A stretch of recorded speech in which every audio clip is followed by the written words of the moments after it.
Okay, today we're going to look at simplifying variable expressions. Uh, this is again Algebra 2 uh, material that should go relatively quickly. It was covered in Algebra 1 and practiced. Likewise, it was used in geometry.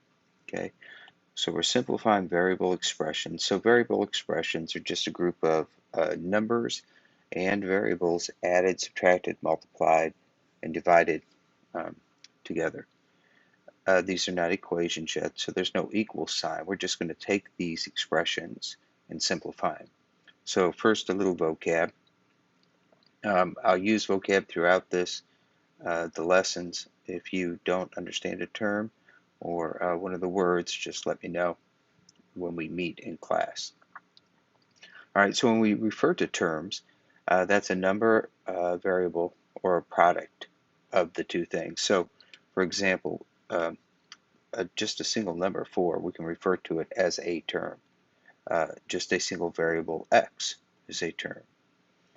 I could make a product of a number and a variable, so 7 times x, which we write 7x.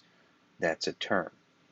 If we had something like 3x squared, it certainly is a number times a variable, and the variable is multiplied by itself again, so that's a term. So these are just individual things. Now terms are always separated. If there's more than one term in an expression, they're separated by additions and subtractions. So for example, if I were to write this whole thing out with addition signs between them, I would be talking about this big, long variable expression. And this term is 4, it has another term x. This term is 7x, and this term is 3x squared. But each one of those are individual terms in this entire expression. Some of our terms are what we call like terms. Okay, like terms, they have got to have the same variables and exponents. So if you were to go back up here to this purple looking variable expression, I've got a 4, but I have no other what we call constants, just numbers. Here I have a variable. It doesn't show an exponent, but that's an exponent of 1. We just never show those. Plus 7x, that's an exponent of 1, so the same variable, same exponents, those are like terms. This has the same variable as this 7x does. They both have x's, but this one is squared. Therefore, 7x and 3x squared are not like terms. So just a few examples of some like terms. Down here would be like 5x to the third and 7x to the third. You could have 2xy cubed and negative 7xy cubed. Those are like terms. Now the great thing about like terms is that like terms can be combined with addition or subtraction. So if I had, for example, a sum at 5x cubed plus 7x cubed, we just combine these by adding their coefficients. That's 12x cubes. Think of these coefficients, the numbers out in front of the variables, as counting how many of that variable expression you have. So this is, I have 5x cubes plus 7x cubes. What's my total? I have 12x cubes. Okay. We could do the same thing with this other pair. I've got 2xy cubes, and I'm going to do minus 7xy cubes. So again, think of these coefficients as counting how many xy cubes you have. So here I've got 2 of those. I'm taking away 7 of those, so it's 2 minus 7. I end up with, in this case, negative 5xy cubes. Okay, so that's going to be important. Identify like terms, and if you have them, you can add or subtract those together, depending on what the expression is telling you to do. So here's just some easy examples, then we'll get into examples that are a little bit closer to what your homework looks like. So we first identified we have a 5a plus a 3a. These are like terms. And so we're just going to write 8a. Now I didn't show it on the previous slides because of the way I was working to the previous slide. But again, we just kind of want to work down on this diagonal or this triangular method. So we start with an expression. We should get simpler and simpler each time as we go downward. But that's it. 5a and 3a, we just write 8a, and that is fine. Here we have a much longer expression, and oftentimes this seems intimidating to people, but don't be intimidated. Okay, it's easier here because I do have ways to highlight stuff. If you're doing this on your paper though, well, let me show you how I do it with a highlighter so you can see it. So here's here is a 5p term. And then I'm just going to search for any more p terms. This is a minus 4p, so it's got the same variable, same exponent p to the first power. I check for any more p terms, and I don't have any. So those two are going to be able to be combined. Let's see, I have a 3q term and a 4q term. So those will be able to be combined. And I have a constant, just a number with no variable, and another constant. So those can be combined. So I'm just going to do those. Now you can rearrange these things if it helps you. So for example, you might take the 5p and the negative 4p and put them next to each other. You could take the negative 3q and the 4q and put them next to each other. And then you could take the 2 and the 5 and put them next to each other. Now you can rewrite it like that. Notice I've taken the signs in front of them with them. You don't have to rewrite it that way. Mentally, many times we just go, okay, that's 5p, take away 4p's. And so we just jump to the next step, which would be just 5 minus 4, 1p. But we can also see we get the same result here. If we've rearranged, we would get 5p minus 4p, which is 1p. We've got our negative 3q, add 4q, so negative 3 plus 4, it's going to be plus 1q. And then we've got our 2 plus 5, that's 7. Now I have shown these 1s in front of my p and q. In general, we don't do that once we get up here in Algebra 2. And we would just write it like that. Again, notice this pattern we have as we go down from a long problem down to a simpler demonstration of the exact same algebraic expression. Now, on your paper, because you don't want to sit there highlighting everything, I'm going to rewrite this problem really quick so you can kind of see how you actually would do this for yourself. It's oftentimes very hard to keep track of things without highlighters like that, but that's fine. Do things like this. Here's a p term, so you can put a little bracket under it to keep track of it. Here's another p term. Here's a q term, so maybe you put a circle around him, and a q term, and then maybe your constants just point arrows to. Whatever works for you to keep track, but now when you go through, you go, okay, underline and underline, they go together. 5p minus 4p, that's 1p or just p. The circled things, negative 3q plus 4q is just a single q. And then 2 plus 5 is 7.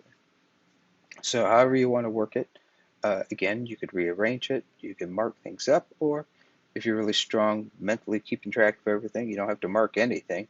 You can just go straight through the problem where you started and just kind of jump right to the answer if you see the like terms. Next example, we've got a little bit of a difference in this one, but really that's the same thing. We have to identify here as an x squared term, so I'm going to highlight him. See if I have any other x squared terms. There one is. I've got an x term and an x term. just x's to the first power. And then lastly, I've got this single constant right here. So once you've identified those, you just have to take, all right, 2x squared, take away 5x squareds. 2 minus 5 is negative 3x squareds. I've got a 3x, take away a 1x, that's a 2x. And then I've got that 8 that is not like anybody. And that would be your finished answer. This we haven't discussed it because I do know most students are very good with it. But this is the distributive property. And how do we know we have to distribute?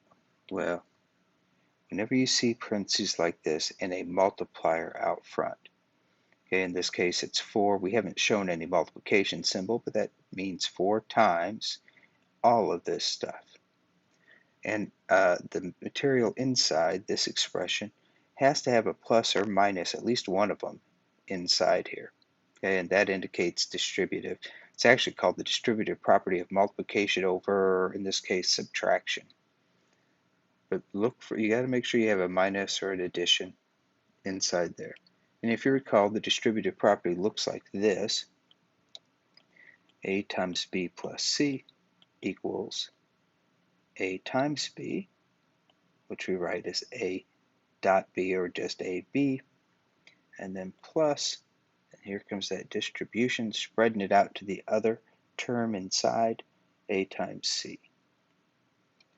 And so let's apply that distributive property, and then we'll see if we have any like terms. So we go 4 times x, which we write as 4x, and we go 4 times negative 3, which is negative 12. These are not like terms, and so we're done right there. Let's go a little complicated. And again, this looks much nastier, but it's not. Think of these as separate. This term right here, then there's a plus sign, then this whole messy term right here. But each of these can be cleaned up. So in this first case, we're going to distribute our x. Now multiplication, they don't have to be like terms. So in this case, we just have, think of this as x times x squared. So that's like x times x times x.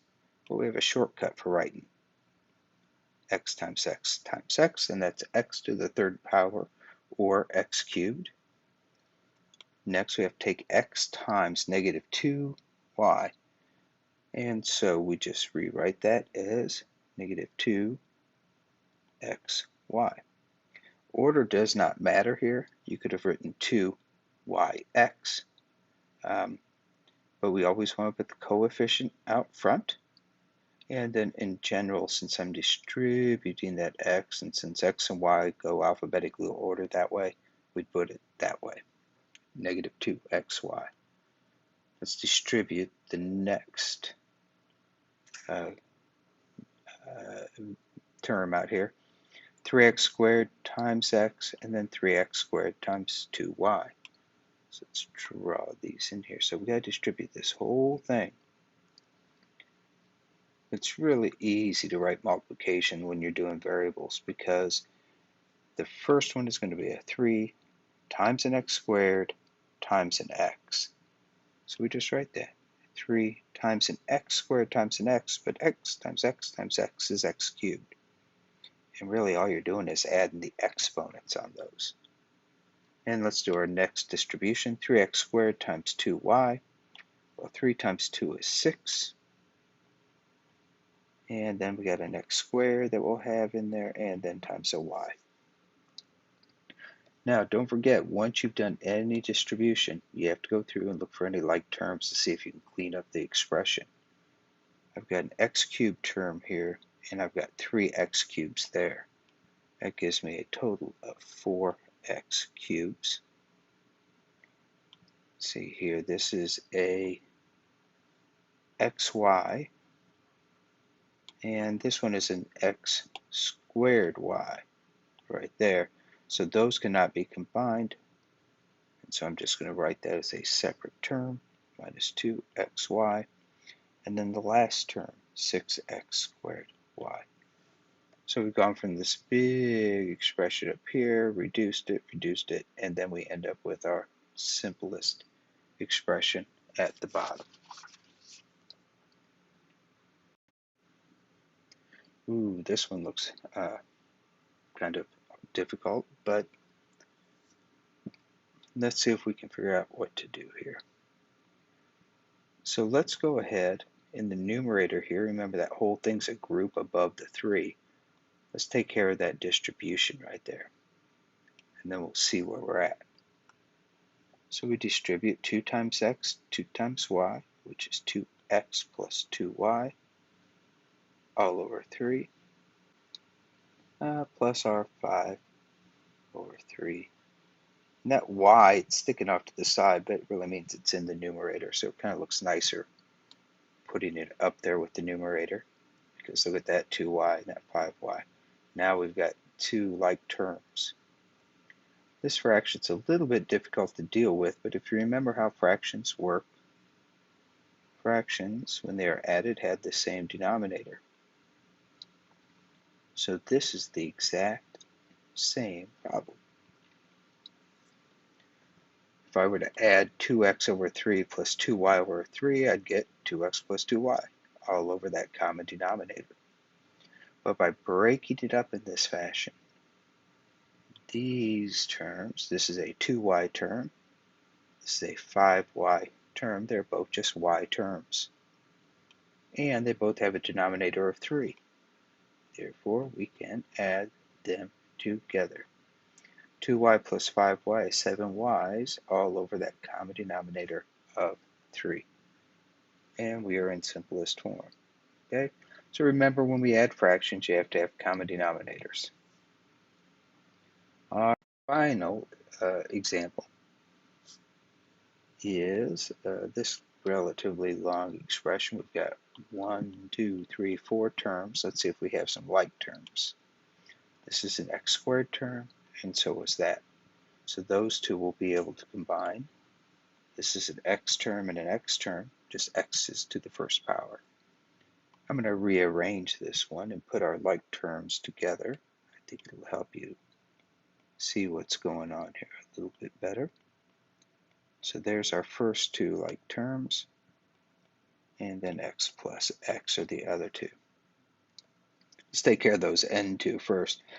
This is just 1x plus 1x is a total of 2x. So that's not too difficult. Here in the red, though, these x squared terms, this is a fraction right here. They have to have common denominators. Well, let's go ahead and write them with common denominators. X squared over 4 plus 4x squared over 4. Okay, don't panic if you don't understand where I got the 4x squared over 4. If you were to take 4 divided by 4, it's still 1. And that's what we have in front of this x squared right here. So it's exactly the same value, 4x squared over 4, x squared the same thing, except now these two fractions have the same denominator, so we can add them together. I've got 1x squared over 4 plus 4x squareds over 4, which gives me a total of 5x squareds over 4, and then plus my 2x. Now, when you look at the homework for today, I know some of these problems at the end were kind of complicated. You should notice that the first 7 problems you'll be able to do relatively quickly.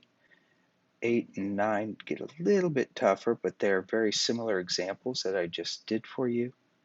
And really, I think after you get through 8 and 9, it's just a downhill run. It'll be relatively easy for you. So good luck. Make sure you put your name on top of your paper before you take a picture of it so that I know who you are. Please, first and last name. And I'll see you in class tomorrow with all your questions. So make sure you've done the work and are ready to go.